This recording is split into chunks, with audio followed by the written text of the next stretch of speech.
ඉතින් අද මම කතා කරන්න හිතුවේ ගොඩක් දෙනෙක් මගෙන් අහපු ප්‍රශ්නයක් ගැන. ඒක තමයි මගේ කලින් වීඩියෝයකට කමෙන්ට් එකක් දාලා තිබ්බා කොහොමද කොණ්ඩේ වොලියුම් එක වැඩි කරගන්නේ කියලා. ඉතින් මම අද ඔයාලට කොහොමද කොණ්ඩේ වොලියුම් එක වැඩි කරගන්නේ කියලා ඔයාලට පොඩි ටිප්ස් ටිකක් නැත්නම් ට්‍රීට්මන්ට් ටිකක් කියලා දෙන්නම්. ඉතින් අද මම කියන්නම් මම පර්සනලි මගේ hair volume එක වැඩි කරගන්න මොනාද කරන්න කියලා. ඉතින් එක එක්කෙනාට තියෙන hair type එක අනුව රිසල්ට් එක නැත්නම් අපිට හම්බෙන ප්‍රතිඵලය මෙතනදි වෙනස් වෙන්න පුළුවන්. ඉතින් මට තියෙන්නේ curly hair එකක් හින්දා මම ඔයාලට මේ සම්බන්ධ කියන්නේ curly hair එකක් වෙද්දී volume එක වැඩි කරගන්න මම මොනවාද කරන්න කියලා කියන්න. ඉතින් මට තියෙන curly hair එකක් හින්දා කොණ්ඩේ වොලියුම් එක කියන එක මට ගොඩාක් වැදගත් වෙනවා. මොකද සමහර වෙලාවට කොණ්ඩේ කර්ල් වුණාට කර්ලි කොණ්ඩයක් තිබ්බට සමහරවිට අපේ කොණ්ඩේ ෆ්ලැට් වෙලා වගේ පේන්න පුළුවන්. හරිද?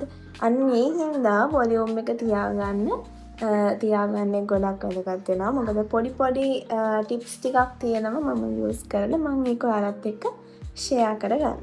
පළවෙනි එක තමයි hair oil treatment එක. මට කෙලින්ම කියන්න බෑ hair oil treatment එක වොලියුම් එකට බලපානවා කියලා. හැබැයි ඒ වුණාට අපි දන්නවා අපි oil පාවිච්චි කරනකොට අපේ කොණ්ඩේට overall ගත්තොත් කොණ්ඩේ healthy එකට බලපානවා. ඒ වගේම කොණ්ඩේ scalp එක නිරෝගීව තියාගන්නත් බලපානවා. ඉතින් මම ඔයිල් එක යූස් කරද්දී ගොඩක් ඔයිල් යූස් කරන්නේ නැහැ. මොකද ගොඩක් ඔයිල් දැම්මොත් අපේ ස්කැල්ප් එක හෙවි වෙන්න පුළුවන්. එතකොට ඒ කියන්නේ අවශ්‍ය ප්‍රමාණයට ඔයිල් යූස් කරනවා. ඊට වඩා අනවශ්‍ය විදියට ඔයිල් යූස් කරන්නේ නැහැ. මොකද අපි ගොඩක් ඔයිල් දැම්මොත් අපි කොණ්ඩේ වොෂ් කරන්න සමහර වෙලාවට අමාරුයි. ඒතර මට තියෙන ප්‍රශ්නයක් තමයි ඒක. ගොඩක් ඔයිල් දැම්මන් පස්සේ ගොඩක් කොණ්ඩේට තෙල් දැම්මට පස්සේ මට වොෂ් කරගන්න අමාරුයි. එතකොට ඒ හින්දා අවශ්‍ය ප්‍රමාණයකට අපේ hair එකට ඔයිල් දාන්න ඕනේ. මොකද කර්ලි කොණ්ඩයක් තියෙන අයට අපි ස්කැල්ප් එකට අපි ඔයිල් දානවානේ.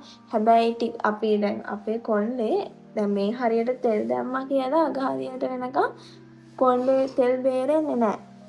ඒ හින්දා අපි ටික වෙලාවක් ඒ කියන්නේ හිතන්නකො අපි තෙල් දාලා සමහරවිට පැය භාගයක් යනකොට කොණ්ඩේ වේලිලා වගේ තත්ත්වයකට එනවා. එතකොට ඒක සමහර කොණ්ඩ වලට තියෙනවා සමහර කොණ්ඩ වලට නැහැ. එතකොට අපි ඔයිල් දානකොට අපේ අවශ්‍ය ප්‍රමාණයට තමයි ඔයිල් දාගන්න ඕනේ.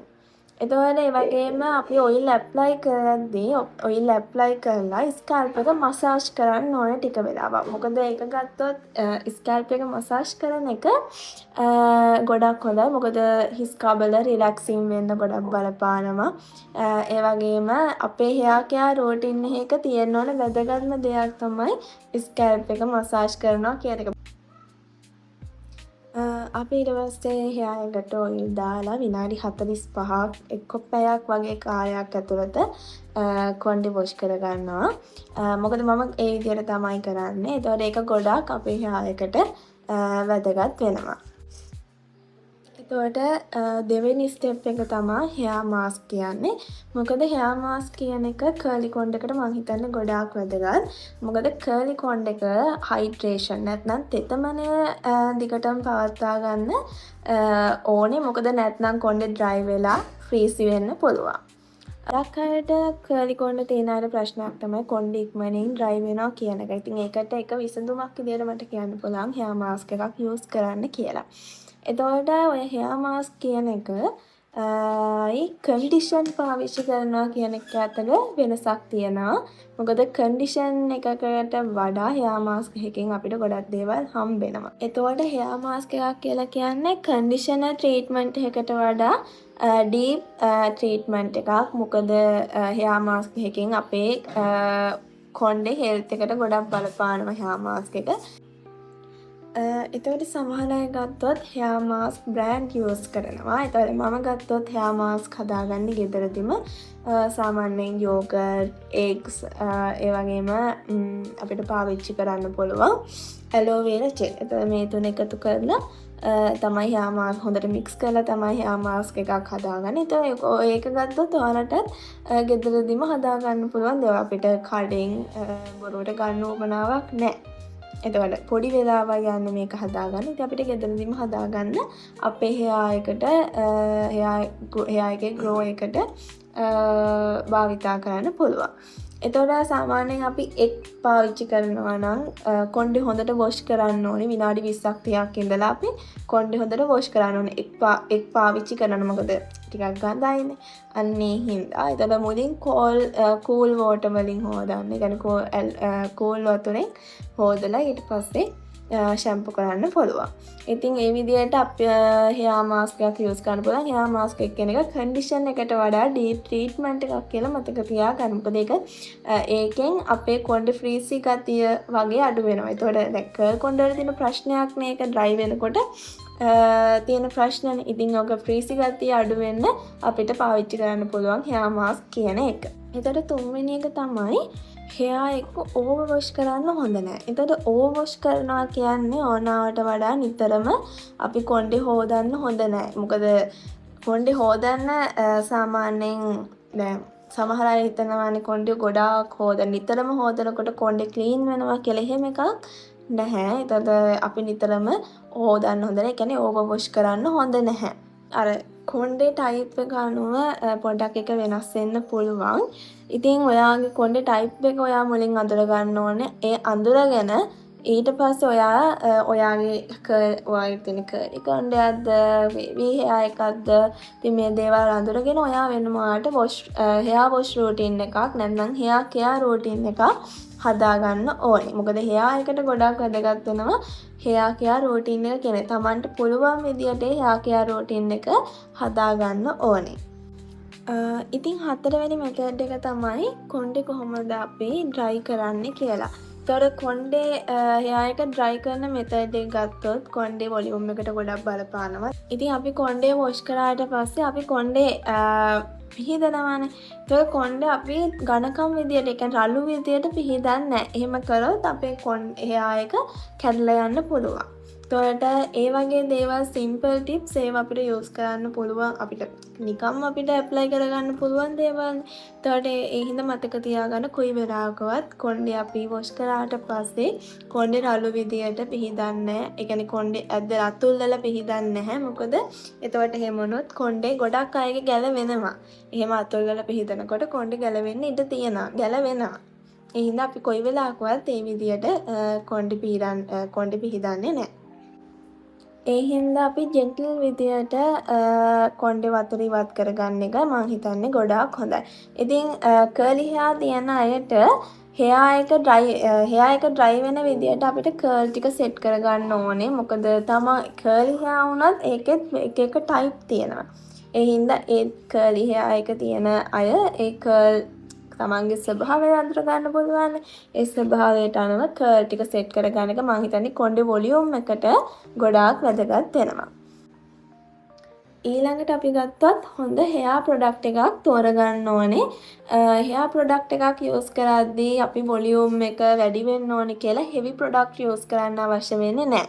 මොකද heavy product එකක් use කළා සමහර විට අපිට ලැබෙන result එක හොඳ නැති වෙන්න පුළුවන්. ඒ හින්දා වොලියුම් එක වැඩි කරගන්න කියලා කොයි වෙලාවකවත් heavy product use කරන්න අවශ්‍ය වෙන්නේ නැහැ. එතන මෙතනදී අපි විශේෂයෙන් කියන්න ඕන දෙයක් තමයි අපි product එකක් use කරනකොට සමහර ad වල සමහර අය කියන දේවල් වලට අනුව නෙමෙයි product එකක්වත් තෝරගන්න ඕනේ. ඔයාගේ කොණ්ඩේට ගැලපෙන product එකක්. මොකද ඔයාගේ කොණ්ඩේ මුලින්ම මම ඉස්සෙල්ලා කිව්වා වගේ අපි අපේ කොණ්ඩේ හඳුනා ගන්න ඕනේ මට තියෙන්නේ මොන වගේ කොණ්ඩයක්ද කියලා. ඒකට ඒ කොණ්ඩේ type එක හඳුනාගෙන තමයි ඔයා product එකක් තෝරගන්න ඕනේ. ඒතර product එකක් තෝරගද්දී ඔයාගේ කොණ්ඩේට ගැලපෙන product එකක් තෝරගන්න. අනිත් අයගේ recommend ඒ කියන්නේ යාළුවා recommend කරන දේවල් බලන්න. ඒ වුණාට යාළුවා කවුරු හරි කෙනෙක් recommend කරා කිව්ව පළියට ඔයා product එකක් තෝරගන්න එපා. හරිද? එතකොට ඔයා කැමති product එකක් තියෙනවා නම් අපි ඒක ටෙස්ට් කරලා බලන්න පුළුවන්. ඒ වුණාට සමහර ඒවායි ප්‍රතිඵල හම්බෙන්නේ මාස 2-3කින්. හරිද? එතකොට මුලින් සමහර product use කරාම කොණ්ඩේ යනවා සමහර අයට. එතකොට ඒ වුණාට ඒක සමහර අයට හොඳයි. සමහර අයට ඒක කොණ්ඩේ යන්න ඒක කොණ්ඩේට හොඳයි. මොකද ගොඩක් අපි ඔය කමෙන්ට් ඒ දේවල් දකිද්දි තේරෙන්නේ ඒක. ඒ හින්දා අපි product එකක් තෝරගද්දී ඒක වෙන අයට නෙමෙයි තමන්ගේ hair එකට ගැලපෙන විදියට product එකක් තෝරගන්න ඕනේ. ඒ වගේම තමයි අපි හොඳ ප්‍රොඩක්ට් එකක් කියලා ඒ කියන්නේ අපි හොඳ ප්‍රොඩක්ට් එකක් කියලා ගොඩක් ක්වොන්ටිටි එකක් යූස් කරන්න අවශ්‍ය වෙන්නේත් නැහැ. ඒක සුළු ප්‍රමාණයෙන් යූස් කරන්න පුළුවන්. මොකද ඒක කොණ්ඩෙට හොඳ නැති වෙන්න පුළුවන්. ප්‍රොඩක්ට් එක හොඳ වුණාට අපි ලොකුවට ඒක පාවිච්චි කරන්න ගියොත් ඒක කොණ්ඩෙට බලපාන්න පුළුවන් වැරදි විදියට. අන්න ඒ හින්දා සාමාන්‍ය ක්වොන්ටිටි එකකින් යූස් කරන්න පුළුවන්. මොකද ඒක කර්ලි කොණ්ඩ එකකට ගොඩාක් වැදගත් වෙනවා. කොණ්ඩේ වොලියුම් එක තියාගන්නත් ඒක ගොඩක් වැදගත් වෙනවා. එතකොට මම ඔයාලට කිව්වේ හෙයා වොලියුම් එක කර්ල් කොණ්ඩ එකකදී හෙයා වොලියුම් එක කොහොමද වැඩි කරගන්නේ. ඔයාලට ඒක පොඩි ටිප්ස් ටිකක් කිව්වේ ට්‍රීට්මන්ට් ටිකක් ඔයාලට ඒක අත්හදා බලන්න පුළුවන්. කරලා බලන්න පුළුවන්. එතකොට දැන් මම කියන්නම් මං මොනවාද කරන්නේ මගේ හෙයා එකේ වොලියුම් එක වැඩි කරගන්න කියලා. එතකොට ගත්තොත් මම සාමාන්‍යයෙන් පොඩි රූටින් එකක් කරනවා. පොඩි රූටින් එකක් කියන්නේ අපේ කොණ්ඩ එකට අනිවාර්යෙන් අවශ්‍ය වෙන දෙයක් තමයි හෙයා රූටින් එකක්. හැමෝටම තියෙනවා.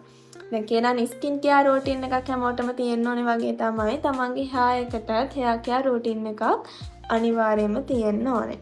ඒ වගේම තමයි මම ඉස්සෙල්ලා කිව්ව විදිහට අපි කොණ්ඩේ වොෂ් කරලා ආවට පස්සේ තදින් කොණ්ඩේ පිහිදන්න එපා. මොකද ඒක කොණ්ඩේ කැඩෙනවා. මම එහෙම කවදාකවත් එහෙම පිහිදන්නේ නැහැ. ඒ වගේම තමයි අපි ඔයිල් ට්‍රීට්මන්ට් එකකදී නැත්නම් අපි කොණ්ඩේට තෙල් දානකොට කොණ්ඩේට අවශ්‍ය විදියට තෙල් දාන්න ගොඩාක්ම නෙමෙයි කොණ්ඩේට කියන්නේ කොණ්ඩේට අවශ්‍ය විදිහ තමන්ගේ එක එක්කෙනාගේ කොණ්ඩ වෙනස් වෙන්න පුළුවන් හින්දා ඒක තමයි කොණ්ඩේට අනුව කොණ්ඩේට බලපාන විදිය අනුව ඒ ඔයිල් ට්‍රීට්මන්ට් එක කරන්න පුළුවන්. ඒ වගේම හෙයා මාස්ක් එකක් යූස් කරන්න. හෙයා මාස්ක් එකක් ගත්තොත් අපිට කලින්ම ගන්න ඕනේ නැහැ. තමන් නිවාඩු ඉන්නවා නම් ගෙදර අපිට ගන්න පුළුවන් දේවල් නේ යෝගට් ඇලෝවේරා ඒ වගේ දේවල් අපිට හොයාගන්න පුළුවන් දේවල්. ඒවෙන් තමන් මික්ස් කරලා හෙයා මාස්ක් එකක් හදාගන්න. එතකොට ඒක පාවිච්චි කරනවා. ඒ වගේම හෙයා කෙයාර් රූටින් එකක් පාවිච්චි කරනවා. ඒ වගේම මම කොණ්ඩේ නිතරම වොෂ් කරන්නේ. එතකොට ඒ වගේ පොඩි ටිප්ස් ටිකක් තමයි මමත් මගේ කොණ්ඩේ වොලියුම් එක වැඩි කරගන්න තියාගන්නේ. හරිද? මොකද අපිට සාමාන්‍ය උපතින්ම තියෙන කර්ල් කොණ්ඩනේ නැචරල් කර්ලි හෙයා එකක් තමයි මේ තියෙන්නේ. එතකොට මේ කොණ්ඩවල අපි කොණ්ඩේ වවන්න සමහර වෙලාවට අපි කොණ්ඩේ වවන්න try කරන්න එපා. කොයි වෙලාවක කොණ්ඩේ දික් කරන්න try කරන්න එපා. කොණ්ඩේ මේන්ටේන් කරගන්න. හොඳ කොණ්ඩයක් දැන් සමහර කොණ්ඩේ තියෙනවා කොච්චර දික් වුණත් වැඩන්නේ කොණ්ඩේ අර අපි කියනවානේ කොණ්ඩේට පෝෂණයක් නැත්නම් වැඩක් නැහැ. ඒ හින්දා හැමතිස්සෙම කොණ්ඩේට පෝෂණය දෙන්න. කොණ්ඩේට සත්කාර කරන්න. මම කිව්ව දෙයක් තමයි අපි හෙයා කෙයාර් රූටින් එකේ වුණත් තියෙන්න ඕන වැදගත්ම ස්ටෙප් එකක් තමයි මසාජ් කරනවා කියන එක. එතකොට ස්කැල්ප් එක හොඳට මසාජ් කරන්න ඒක ස්කැල්ප් එක රිලැක්සින් වෙන්න ගොඩාක් බලපානවා. හරිද? එතකොට මෙන්න මේ පොඩි ටිප්ස් ටික තමයි මම ෆලෝ කරන්නේ. ඉතින් මේවා ඔයාලටත් කරන්න පුළුවන්. එතකොට සමහර අය දැනටමත් මේ දේවල් කරන අය ඉන්නවා. ඉතින් කරන්නේ නැති අයත් ඉන්නවා. ඉතින් මම කියන්නේ ඔයාලට ඉතින් ඔයාලටත් මේ ස්ටෙප්ස් ෆලෝ කරන්න පුළුවන්. ඒ වගේම තමයි අපි සාමාන්‍යයෙන් බලාපොරොත්තු වෙන දෙයක් තියෙනවා. මම උනත් සාමාන්‍යයෙන් සමහර දේවල් වලදී බලාපොරොත්තු වෙනවා. අද මොන හරි ට්‍රීට්මන්ට් එකක් කරොත් ඒකේ ප්‍රතිඵලය හෙට වෙද්දි හම්බෙයි කියලා. සමහර අපිට හැම හෙට වෙද්දි එක දවසක් විතරක් කරලා ඒකේ රිසල්ට් එක හෙට වෙද්දි බලාපොරොත්තු වෙන්න බෑ. සමහරට මාසයක්, මාස දෙකක්, මාස 3ක් යද්දි තමයි අපිට ඒකෙන් ප්‍රතිඵල රිසල්ට් හම්බෙන්නේ. ඒ හින්දා කොයි වෙලාවකවත් අද මොන හරි දෙයක් ට්‍රීට්මන්ට් එකක් කරලා හෙට මේ ප්‍රතිඵලය හම්බෙයි කියලා හිතලා හෙට ඒක හම්බුනේ නැති හින්දා ඒ දේවල් නවත්තන්න එපා. මොකද අපි ඔයිල් ට්‍රීට්මන්ට් එකක් කරාත් අපිට ඒකේ ප්‍රතිඵල හම්බෙන්න ටික කාලයක් යනවා. ඒතර මම කිව්වා වගේ මම කලින් වීඩියෝ එකේ දැම්මා මම මොනවාද පාවිච්චි කරන ඔයිල් කියලා. ඇත්තටම ගත්තොත් අපිට ගෙදරදී හදා ගන්න පුළුවන් දේවල්. කරපිංචා, රෝස්මෙරි කොළ, ඒ වගේම පිරිසිදු පොල් තෙල්. ඒතර මේවෙන් තමයි මම මගේ ඔයිල් එක හදාගන්නේ. එතකොට මේ වගේ දේවල් අපි ටික කාලයක් පාවිච්චි කරලා තමයි අපිට රිසල්ට් එකක් තියනවද නැද්ද කියලා තීරණය කරන්න පුළුවන්. මොකද අද පාවිච්චි කරලා හෙට වෙද්දි ඒක තීරණය කරන්න බෑ. දැන් ඒකට අපි ඒක පිළිගන්න කැමති නෑනේ. අපි ඕනම දෙයකදී හිතන්නේ අද නැත්නම් ඒක හෙට රිසල්ට් එක තියෙන්න ඕනේ අනිවාර්යෙන් කියලා. එහෙම තියෙන්න ඕනේ නෑ. මාසයක්, මාස දෙකක්, මාස 3ක් අපිට ඉවසන්න වෙනවා අපිට රිසල්ට් එකක් එනකම්. පර්සනලි ගත්තොත් මට හිතෙන විදිහට වොලියුම් එක කියන එක කර්ලි කොණ්ඩයකට ගොඩාක් වැදගත් වෙනවා. එතකොට වොලියුම් එක අපි වැඩි කරනවා කියන්නේ කොණ්ඩේ ඝනකමම වැඩි කරනවා විතරක් නෙමෙයි. කොණ්ඩේ ඝනකම කියන එක වැඩි වෙනවා අපි අපිට කරන්න පුළුවන් දේවල් ටික කරනවා නම්. හරියට හෙයා කෙයාර් රෝටින් එකක් කරනවා නම්, කොණ්ඩේට ඔයිල් ටික හරියට අපි දානවා නම්, ඒ වගේම අර මං කිව්ව ස්ටෙප්ස් ටික හරියට පාවිච්චි කරනවා නම් කොණ්ඩේ වොලියුම් එක කියන එකත් නිකම්ම වැඩි වෙනවා. ඒක නිකන් එක වෙනම පියවරක් නෙමෙයි කොණ්ඩේ වොලියුම් එක වැඩි කරනවා කියන්නේ. ඒතකොට කොණ්ඩේ වොලියුම් එක අපිට මං කිව්ව ස්ටෙප්ස් වලින් ඔයාලට වැඩි කරගන්න පුළුවන්. ඉතින් මම ඔයාලත් එක්ක ෂෙයා කරගත්තේ මගේ පර්සනල් එක්ස්පීරියන්ස් එක. ඒතකොට ගත්තොත් මේක කෙනාගෙන් කෙනාට වෙනස් වෙන්න පුළුවන්. ඒක සාමාන්‍යයි. ඒතකොට දැන් මම පාවිච්චි කරන ඔයිල් එක සමහර විට වෙන කෙනෙක්ට ඒක හරියන්නේ නැති වෙන්න පුළුවන්. ඒක එහෙම තමයි. Tamanට ගැළපෙන විදියට දෙයක් හදාගන්න. හැබැයි ওই මං කිව්ව ඔයිල් එක මං හිතන්නේ කාටවත් කොණ්ඩේට හානියක් වෙයි කියලා. ඉතින් ඒ වගේම තමයි සමහර අයට තියෙන ප්‍රශ්නයක්නේ මොනවාද අපි යූස් කරන ප්‍රොඩක්ට්. කර්ල් කොණ්ඩ වලට මොනවාද යූස් කරන්නේ? ඉස්සෙල්ලා මම කිව්වා වගේම අපේ මේ කර්ල් කොණ්ඩේට කොණ්ඩේ වොලියුම් එක තියාගන්න ඇත්තටම ගොඩාක් වැදගත් පොයින්ට් එකක් තමයි අපි යූස් කරන ප්‍රොඩක්ට් කියන එක. අපි පාවිච්චි කරන දේවල්. එතකොට මම ඉස්සෙල්ලා කිව්වා වගේ ප්‍රොඩක්ට් එක ගොඩාක් හොඳ වුණා කියලා අපි ගොඩාක් ක්වොන්ටිටි වලින් යූස් කරන්න අවශ්‍ය වෙන්නේ. හරියට කොණ්ඩේට ප්‍රමාණයකට අපි මේ දේවල් පාවිච්චි කරන්න ඕනේ. එතකොට මේ වගේ දේවල් තමයි කොණ්ඩේ වොලියුම් එක වැඩි වෙන්න බලපාන. එතකොට ඒක කොණ්ඩේ වොලියුම් එකට විතරක් නෙමෙයි බලපාන්නේ. ඔයයි කොණ්ඩේ පෝෂණයට වැදගත් වෙනවා. ඉතින් මේ දේවල් මාස 3-4ක් එක දිගට කරලා බලන්න. ඒකෙන් ඔයාලට හොඳ රිසල්ට් එකක් ගන්න අනිවාර්යයෙන්ම පුළුවන්.